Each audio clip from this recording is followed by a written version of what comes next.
Que se passe-t-il si en cours de route, les conditions ne sont plus respectées?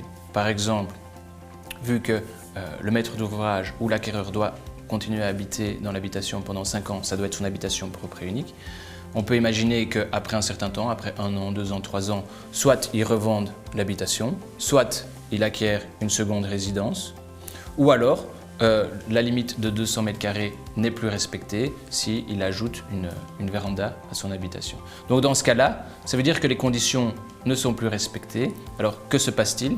Il doit introduire une déclaration auprès du SPF Finance, de l'administration de la TVA, dans les 3 mois à partir du moment où les conditions ne sont plus respectées. Et il va devoir reverser la différence de TVA, donc la différence entre 21% et 6%, et ce, en fonction d'un prorata, 1/5 par année restant à courir dans le délai de 5 ans, et l'année où la condition n'est plus respectée compte comme une année pleine pour ce prorata. Je donne un exemple pour être tout à fait clair.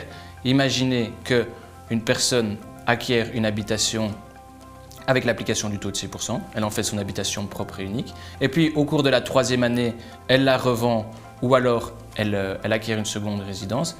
L'habitation n'est plus son habitation propre et unique, et donc elle ne peut plus bénéficier du taux réduit. Elle va devoir reverser la TVA, 15%, à concurrence de 3/5. Pourquoi 3/5?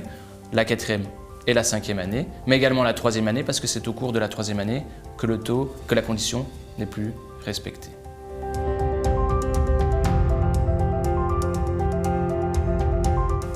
Que se passe-t-il si le taux de 6% n'a pas été correctement appliqué? Donc, par exemple, des prestataires de services qui ont travaillé sur la démolition et la reconstruction ont facturé avec 6% alors qu'il aurait fallu facturer avec 21%. Que va-t-il se passer?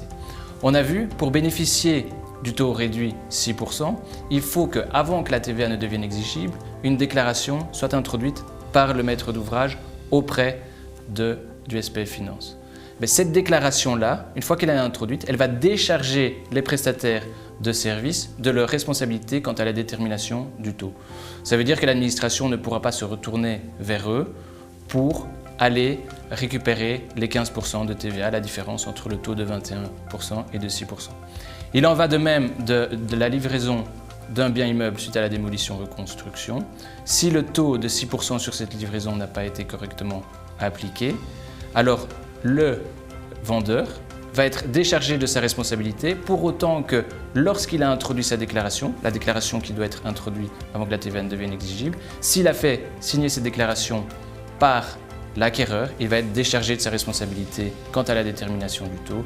L'administration fiscale ne pourra pas se retourner contre lui pour aller récupérer la différence de 15%.